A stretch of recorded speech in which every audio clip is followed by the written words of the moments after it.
अस्सलाम वालेकुम। उम्मीद है सब खैरियत से होंगे और मज़े में होंगे। आज मैं आपको बहुत ही टेस्टी अपने स्टाइल में साग बनाना सिखाऊंगी और ये मुझे उम्मीद है कि ये आपको बहुत पसंद आएगा और ये बनेगा भी फटाफट। आज मैं इसको प्रेशर कुकर में बनाऊंगी और ये वैसे ही मज़ेदार बनता है जैसे हांडी में बनता है। ठीक है, चलिए इसके लिए जो मुझे इंग्रेडिएंट्स चाहिए, 2 गट्ठी मैंने सरसों का साग लिया है और इसे बारीक बारीक काट लिया है। 1 गट्ठी मैंने पालक ली है और इसे भी बारीक बारीक काट लिया और सॉल्ट टू टेस्ट और रेड क्रश चिली ली है मैंने 1 टीस्पून और हरी मिर्चों को भी बारीक बारीक काट ली है, ये मैंने 6-7 ली। 1 टीस्पून मैंने जिंजर लिया है और 1 टीस्पून मैंने गार्लिक ली। पालक को अलग-अलग से अच्छी तरह से वॉश कर लें। पहले मैं साग को बॉईल करूंगी 10 मिनट के लिए और इसका वेट चला के मैं प्रेशर कुकर में इसको पकाऊंगी 10 मिनट के लिए और 10 मिनट के बाद इसका वेट खोल के सारा पानी निकाल देंगे। इससे अगर वो कड़वा हो या मीठा हो तो वो ठीक हो जाता है साग। ठीक है, तो चलिए बनाना स्टार्ट करते हैं।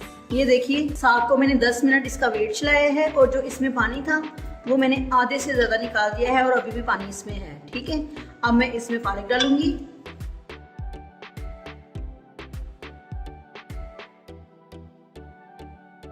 पालक डालने के बाद मैं इसमें हरी मिर्ची डालूंगी, जिंजर गार्लिक पेस्ट डालूंगी। अब मैं सॉल्ट और रेड क्रश चिली डालूंगी।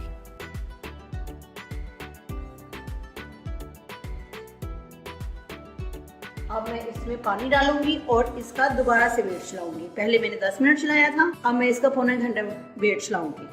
अब मैं इसमें पानी ऐड करूंगी। पौना घंटा इसका वेट चलाना है ना, तो पानी फिर हम थोड़ा सा ज़्यादा ऐड करेंगे ताकि आराम से ये कुक होता रहे। मैं इसे ग्राइंड नहीं करूँगी, मैं इसे घोटूंगी क्योंकि असल टेस्ट घोटने से आता है। तो ये आप मेरे तरीके से भी साग ज़रूर बनाइएगा, इंशाल्लाह ताला आपको बहुत पसंद आएगा और आपकी फैमिली को भी बहुत अच्छा लगेगा। कम से कम इतना पानी होना चाहिए। अब मैं इसको मीडियम फ्लेम पे पौना घंटा इसको मैं कुक करूँगी। ठीक है, प्रेशर कुकर में। जी, तो ये देखिए मैंने साग को हांडी में शिफ्ट कर दिया है। पहले मैंने इसको प्रेशर कुकर में गलाया था, अब मैंने हांडी में शिफ्ट कर दिया क्योंकि हमें हांडी वाला भी टेस्ट तो चाहिए। इसलिए अब हमने साग को हांडी में शिफ्ट कर दिया है क्योंकि सारा दिन तो नहीं ना साग को पकाने में लगा सकते, बाकी का सारा काम इसका हांडी का होगा। ठीक है, इसी में हम गोटा लगाएंगे और तड़का भी इसी में लगा देंगे। ठीक है, अब इसका हमने पानी ड्राई करना है, फिर मैं इसको घोटूंगी। ठीक है, इसी के साथ ही घोटूंगी, ग्राइंड नहीं करेंगे। अगर आपको असल टेस्ट चाहिए तो फिर इसको घोटेंगे। ठीक है, ये देखिए इसका साथ साथ पानी खुश्क हो रहा है और मैं साथ साथ इसको घोटती जा रही हूँ। ये देखिए काफ़ी हद तक ये घुट चुका है। ज़रा थोड़ा सा पानी और ड्राई करके फिर मैं इसमें थोड़ा थोड़ा आटा डालूंगी। ये देखिए अब मैं थोड़ा थोड़ा इसमें आटा डालूंगी और इसे फिर दोबारा से घोटती जाऊंगी, उससे ये और मुलायम और टेस्टी बनेगा। ठीक है, ये देखिए इसमें मैंने थोड़ा सा आटा डाला, तकरीबन 2 टेबलस्पून इसमें डाला, मैंने हाथ से ही डाला। ठीक है, ये देखिए इस तरह करके साथ साथ घोटते जाना। इस स्टेज पे आप इसकी नमक मिर्च भी टेस्ट करें और जो कम लगे वो डाल दें। ठीक है, ग्राइंड करने से कभी भी साग का अच्छा टेस्ट नहीं आता, इसलिए थोड़ी सी मेहनत कर लें।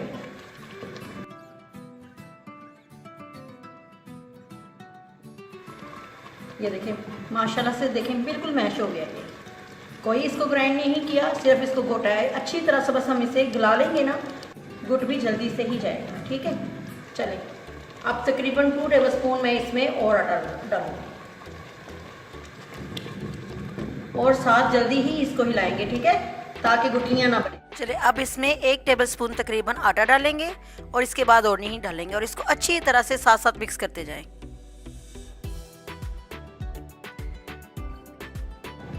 अब मुझे इसमें से जितना चाहिए होगा ना, मैं उसको सिर्फ तड़का लगाऊंगी, सारे को नहीं लगाऊंगी। ठीक है, बाकी आप इसको ठंडा करें और किसी एयर टाइट डब्बे में डाल के फ्रीज कर दें और जब दिल करे इसे निकालिए, तड़का लगाइए और खाइए। इसके साथ मैं आपको मकई की रोटी भी सिखाऊंगी, वो नेक्स्ट वीडियो में। ठीक है, चलिए ये देखिए अब मैंने पैन में हाफ कप तकरीबन ऑयल डाला है और इसमें मैं अब 1 टीस्पून जिंजर डालूंगी क्रश और 1 टीस्पून गार्लिक डालूंगी। ये देखिए, और थोड़ी सी ये बटन रेड चिली डालूंगी। इसमें जिंजर गार्लिक को क्रश करके डालेंगे, पेस्ट नहीं डालेंगे। ठीक है, और ज़्यादा ब्राउन भी नहीं करेंगे, बस लाइट कलर आएगा तो इसमें हम अपना साग डाल देंगे। साग देखिए माशाल्लाह से किस कदर मुलायम है, देखें कितना मुलायम है। मैं इसमें सारा साग ऐड नहीं करूँगी, सिर्फ एक प्लेट जितनी मुझे चाहिए सिर्फ मैं उतना ही साग डालूँगी, ठीक है। चलिए देखें खूबसूरत सा कलर आ गया है इसमें। अब इसमें साग ऐड करूँगी।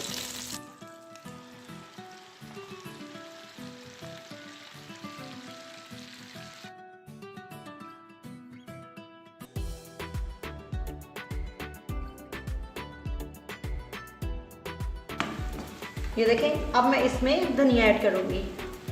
ये ऑप्शनल है, अगर आप डालना चाहते हैं तो डालें, मुझे साग का इसके बगैर मज़ा नहीं आता। थोड़ा सा बटर भी ऐड कर लें।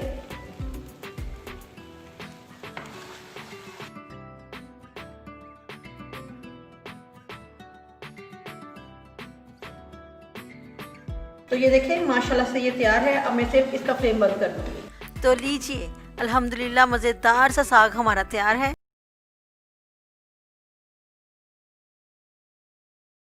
आज मैं आपको मकई की रोटी बनाना सिखाऊंगी। ये बहुत अच्छी बनती है और आपने ज़रूर ट्राई करनी है।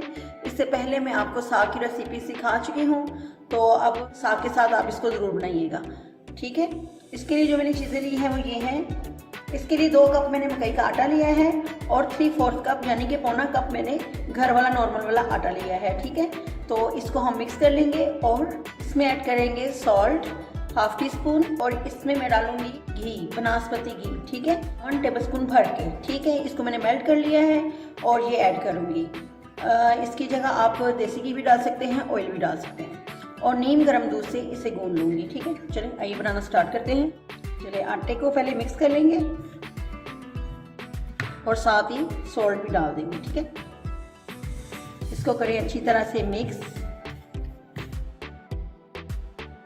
इस रोटी को तो सादे भी खाएं ना साग के बगैर, तब भी बहुत मज़ा आता है और बच्चे भी बड़े शौक से खाते हैं। और अब मैं इसमें डालूंगी घी, मिक्स करूंगी। अगर आपको ज़्यादा चाहिए तो आप इसी क्वांटिटी को डबल कर लें, ठीक है। जितना मैंने आपको बताया ना इसको डबल कर लें। चलिए अब मैं इसे नीम गर्म दूध के साथ गूंद लूंगी। तो एकदम से नहीं डालेंगे, थोड़ा थोड़ा करके डालेंगे क्योंकि हमें ज़्यादा सॉफ्ट आटा नहीं चाहिए, थोड़ा सा हार्ड चाहिए। थोड़ा थोड़ा डालती जाऊंगी और मिक्स करती जाऊंगी। अपने अच्छी तरह से वॉश कर लें और इसको अच्छी तरह से गूंद लें। ये देखिए ज़्यादा नरम नहीं है, साथ साथ से किनारे साफ करती जाए और इसको अच्छी तरह से गूंद दें ऐसे।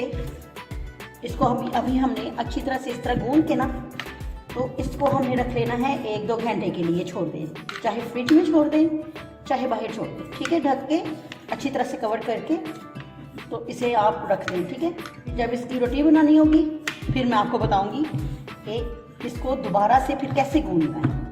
वीडियो को पूरा देखा करें, ठीक है ना, सारी वॉच किया करें। अब जब हमने रोटी बनानी होगी तो यहाँ से तो हम हथेली के साथ इसको ऐसे ऐसे मसल के ना तो फिर हम बनाएंगे, ठीक है। अभी मैं सिर्फ इसको गूंद के रखने लगी हूँ।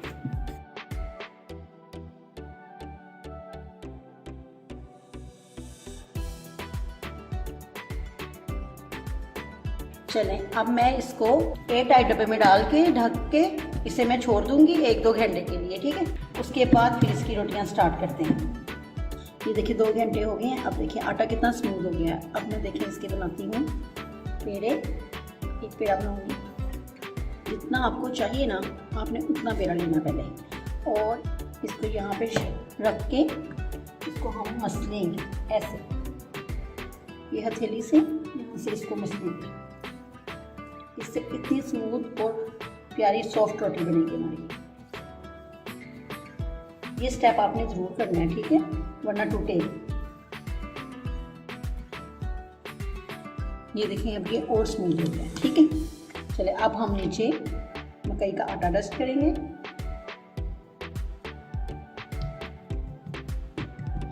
इस तरह करके भी आप ये गोल रोटी बना सकते हैं छोटी सी, ठीक है। ये देखिए